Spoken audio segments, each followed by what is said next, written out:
So it's that time of year again where I give you the coveted, updated top 25 best roller coasters in the US list. And I got a handful of new rides this year that cracked the list, as well as rearranged most of the rides from last year. If you haven't seen last year's video, then I would say go watch it, but it's basically deemed irrelevant with the new ranking for this year's video, but you can still go watch it after this one for the views. Anyways, I don't want to waste too much time before getting into the ranking because I know this is going to be a really long one and I don't want to die at my desk editing it. My criteria for ranking these rides is basically how much I would want to re-ride them right now, not how much I enjoyed them the second I got off, or not how technically good I think these rides are. There is some bias in this list because it's my list. Anyways, enough yapping, here we go.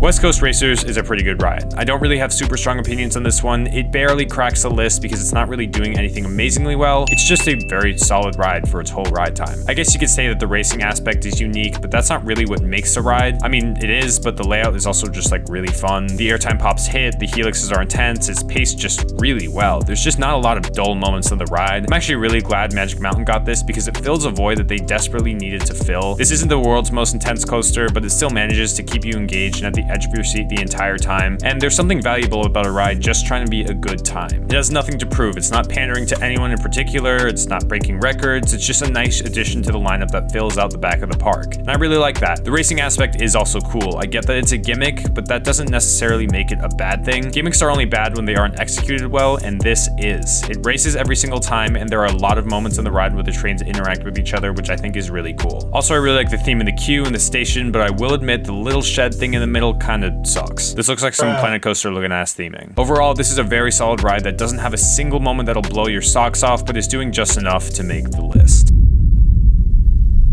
I think last year I said this wouldn't make the list, but now somehow this year it's in the exact same spot, so fuck me, I guess. I get how some people might really like this ride. It's a smooth speed machine with a couple pops of airtime and an amazing first drop. For some, that's exactly what they want in a ride, so this is Intamin's Mona Lisa. But for me personally, I like a more aggressive experience, one that feels like it's trying to rip you and your lap bar right from the train. And that's just not Millie. As much as I enjoy this ride for what it is, I can't put it higher than 24.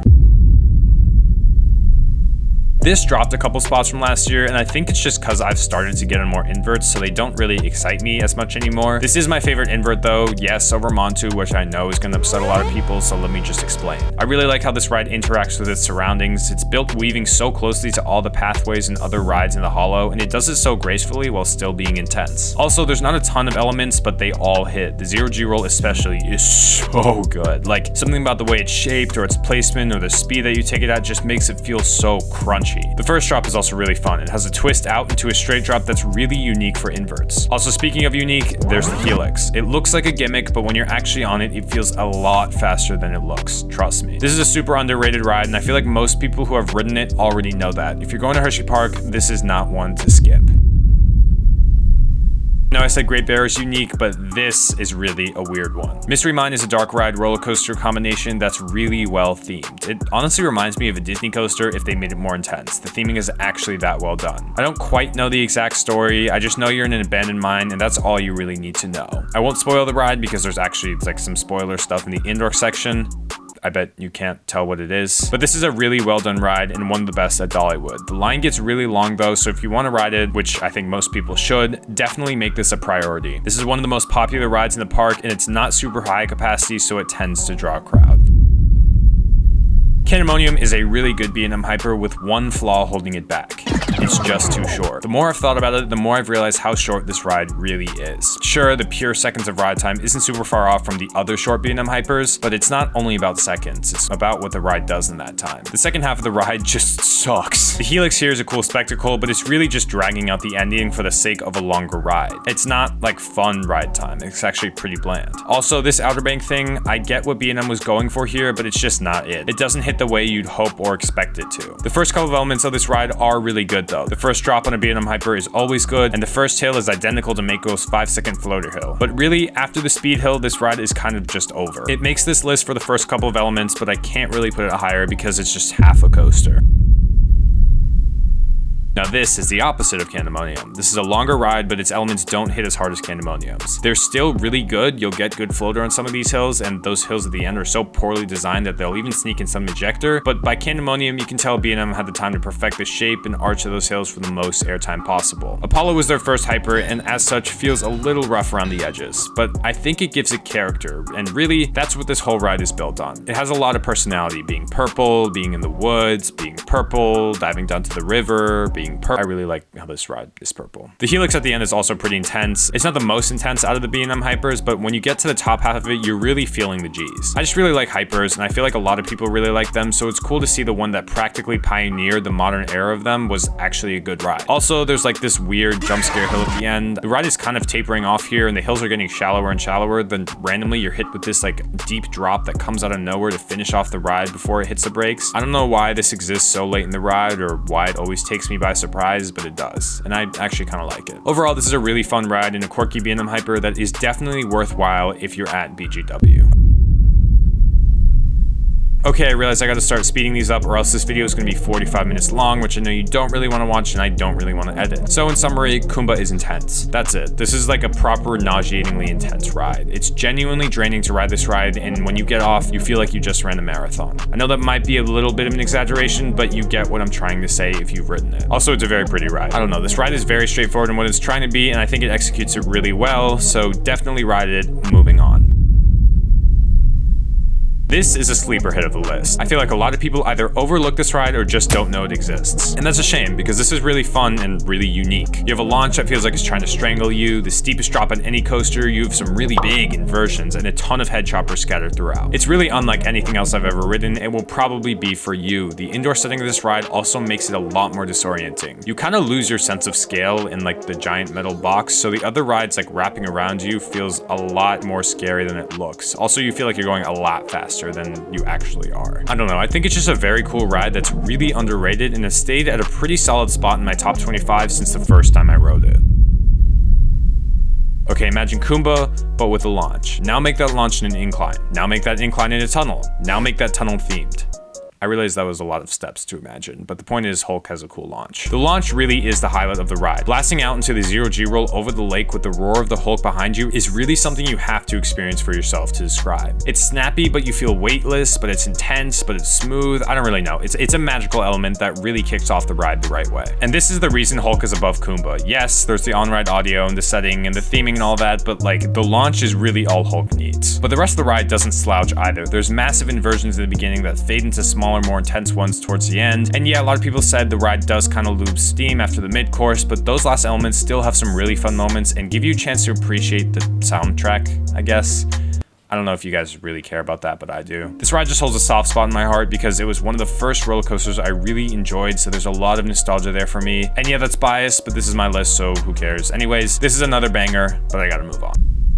I don't know how the new Top Thrill Dragster is going to ride, but for the sake of this video, I'm using the old Top Thrill Dragster as the placement, but I guess it doesn't really matter because it's basically the same ride as King Dakar anyways. These rides are pretty much just the launch. Forget the tower that everyone always gawks at when they enter the park. The launch on the ground of both of these rides makes the ride. Going from 0 to 128 miles per hour in 3.5 seconds is indescribable. Like really, you can't even imagine that type of speed or what it feels like on the body. You can try, but I guarantee you it will not be accurate. And that's really the main sell of both of these rides. Yeah, the drop is cool and the spiral is unique and the hill after on King Dakar gives good floater, but the launch is what puts it this high, and since I've already talked about it, I'm moving on.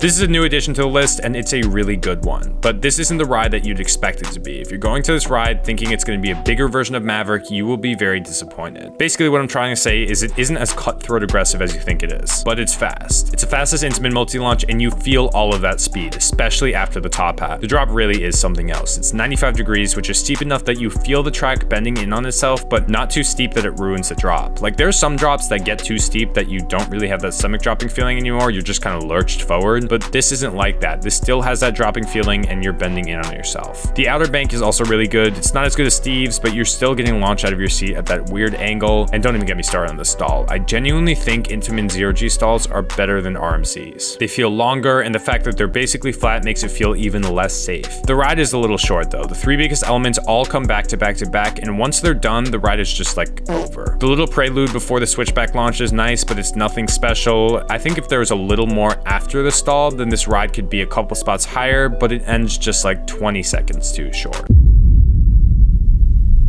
I think this is the most overrated RMC. I know that's a weird statement to make in a top 25 best list, but let me just explain. I see a lot of people putting this in their top 10s and top 5s, and I do not agree. It's obviously a very good ride. It's very high on my list, but it just barely doesn't reach that elite status of the top 10. And I think the main reason for that is there's no real standout element. The drops are really good, and the camelback on the blue is good, and the stall on the green is good, but most of the elements are just standard RMC. Outer banks, smooth inversions, pops of ejector, all classic RMC tropes. And again, it does those really well, but the coasters high on this list all have elements that stand out in my head. Also, this ride never duels. You always hope that it will and watch the train while you're boarding, praying that it'll line up, but it never does. The closest I ever got was the back of the blue train lining up with the front of the green, but like it was never actually side by side. But come on, let's not kid ourselves here. This is still a really good ride and a must do at Magic Mountain.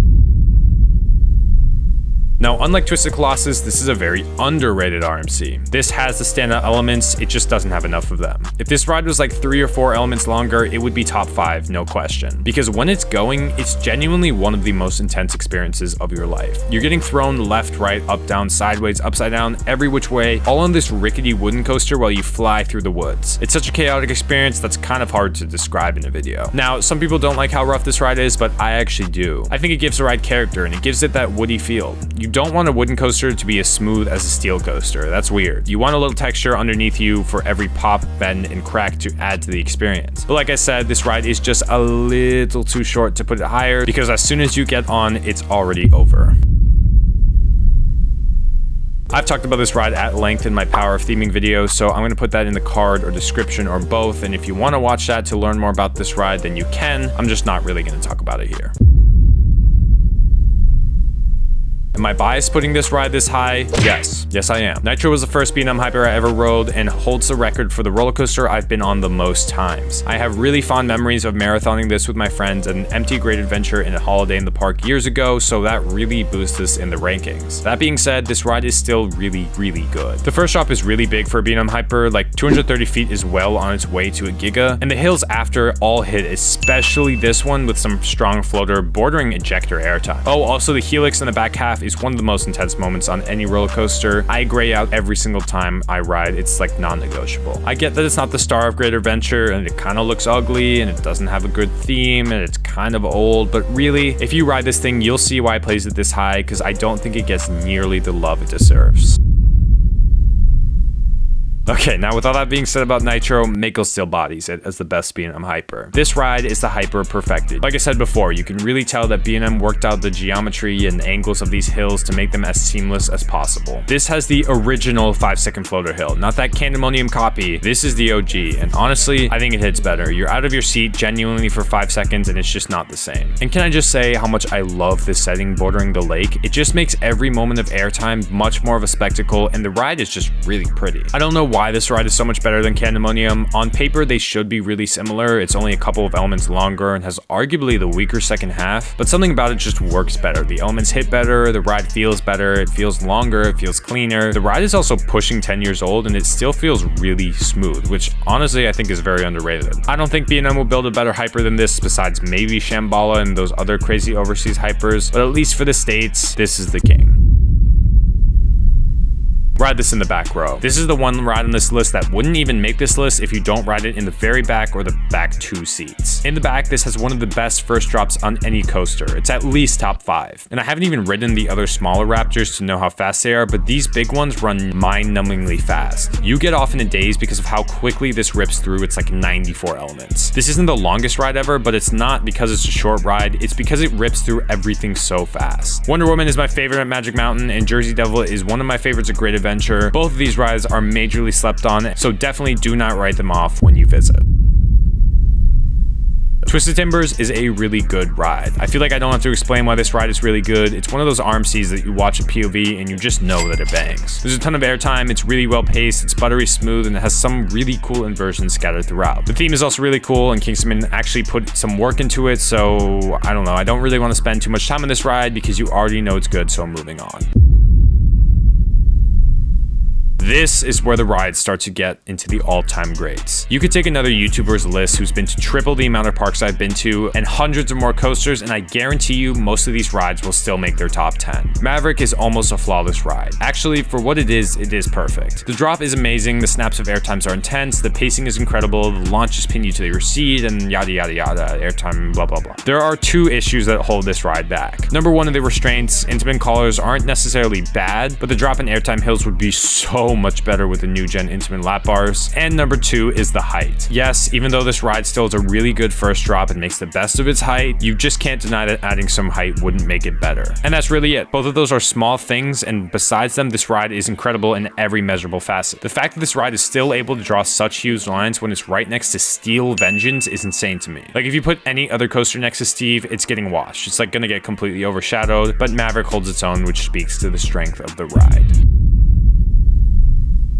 To be clear, I'm talking about wooden lightning rod with the launch. Not hybrid rod, not lift hill rod, the good old wooden coaster with a launched lift hill. And yeah, the launch lift is really cool, but it's not even close to the best part of the ride. The first drop feels like you're diving off of a cliff into that valley, and the wave term is an out-of-body experience. And finishing with the quadruple down is a perfect way to end the ride. I just love so many things about this coaster. The theme, the speed, the entire land built around it, the setting, the airtime, it's just all so good and worth a trip to Dollywood alone. But they are changing the lifts, and I don't really know how that's going to affect this. It'll make it more reliable, which will be good to a lot of people, but also the people that will be able to get onto it won't be as satisfied with it. But for right now, the launch version of this list is still top 5 for me, and I have no doubt about that. I took a vow a while ago to never talk about Skyrush in a video again, but I just kind of want to talk about it for the top 25, so I'll make an exception. This ride is outstanding. I don't really care what people say about the restraints or the repetitive layout or whatever. This is one of the most intense experiences you will have in your life. I know I say that a lot in this list, but genuinely, this is. This was my number one for a while, and it honestly still could be. I just haven't ridden it in almost 4 years, so it's kind of already at a disadvantage, but I don't really mind the restraints at all. I get that they're tight, but you kind of need that for a ride this powerful, and they're shockingly very open waist up. They feel like a tighter version of the new gen Intamin lap bars, so if you like those, you'll probably still hate these, but at least you'll be familiar with them. I, for one, do not really care about them, and I love this ride for its layout. The first drop is breathtaking, the first and second hills scramble your organs, and the turns around the lake are really, really intense. This is a short ride, but I feel like it kind of has to be, or else your body like physically wouldn't be able to take anymore. I love this ride, and I really hope one day I'll be able to get back on it. I know this ride has had a lot of accidents and controversy over the past couple of years, but I feel like that doesn't have to take away from the fact that this is still a fantastic ride. I feel like I'm calling all these rides just like a great ride and using synonyms for great. This has the best first drop on any roller coaster. Undisputed, it's not even up for debate. You're slowly picking up speed from the turnaround, building anticipation until you finally crest that drop and it feels like you're being thrown out of an airplane. And it doesn't let up. The two camelbacks are just as strong, and like Outlaw Run, it has just enough roughness to make the ride seem out of control without getting in the way. The twister section is cool, the Rolling Thunder Hill is so strong it hurts, and the ride is paced perfectly. It never lets up for 1 second. Out of all of my rides that are highly ranked, this is the ride I've been on by far the most, so the fact that it's held on this high of a ranking for this long shows how good it is. I have a soft spot for this ride like Nitro, and I really hope they can work out all the bugs it's been having because I feel like everyone should have a chance to ride the bull. This was my number one for a long time, and it was a lot of people's number one for good reason. Honestly, if you exclusively like airtime, then nothing is going to beat this ride. This is the coaster with the most airtime in the world, and it's not hard to believe. I can't really say anything about Steel Vengeance that hasn't already been said. You know why it's this high, so I'm going to save you like 30 seconds of watching and myself 30 minutes of editing, and I'm just going to move on to number one. The second I got off this ride, I knew this was number one. I didn't even have to get off. The second I hit the brakes, I knew this was the best. And that was honestly shocking for me because I've had my quarrels with this ride in the past, but one ride in it took all of my skepticisms away. VelociCoaster is just perfect in every way. The trains are sleek and glow at night, the lap bars are minimal without making you feel unsafe. The theming, oh my god, the theming is fantastic. This is one of the best themed roller coasters on the planet. That first half in the Raptor paddock is like sensory overload with the mist and the sound effects and the raptor statues and the rocks that you're diving through and flashing lights in the launch and the plants that you narrowly avoid. It's also cohesive and immersive, and is something that's really never been done on a ride of this scale. And what can I really say about the second half? It's Intamin going all out with a big budget. The top hat is unbelievable, the snappy outer bank is sick, and the Mosasaurus roll feels like it's going in slow motion. Honestly, this ride is everything that I look for in a coaster, and I don't even know if it's possible to top it. There's no other chain besides Universal that has the resources, the money, and just the balls to make a ride like this, so it'll probably permanently stay at my number one, and I'm okay with that. I could ride this roller coaster every day of my life and still love it, and it's definitely a must ride for anyone into theme parks. And that's it. That's the top 25 best rides I've been on, ranked and reviewed. I hope you guys enjoyed the video. I know it was a long one, so if you stuck all the way to the end, thank you so much for watching, and comment igloos in the comment section below. Anyways, thank you guys for watching, and I will see you in the next one.